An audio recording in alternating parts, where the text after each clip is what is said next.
Alright, hello Bulls on Parade. So welcome to Brokeback's Keeper Declaration. Probably the biggest declaration you're looking forward to, as I'm sure that these names will probably make you tremble. So let's start off with Miguel Sano. Went back and forth on between him and Kershaw, but realized, people really like him this year. He does have potential. I'm not completely sold on him, but at $1 he's a value. Miguel Sano, put him down for Team Brokeback. He's coming in here. So you're looking at, with Brokeback, what I tried to do, their most prestigious, electric, insurmountable offense Bulls on Parade has ever seen, which I think last year I set that record, only second place though. This year, Ernie's not going to be so lucky. First place again, guys. So this offense, no one can compare to this. Let's talk about Lorenzo Cain.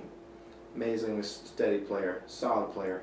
Everyone's like, oh, Cain, he was an amazing prospect, post-high prospect. He broke out. He's coming back, Team Brokeback, for $1. I'd be very scared. The rest of the names that are coming back, Team Brokeback, are right here. So watch and tremble.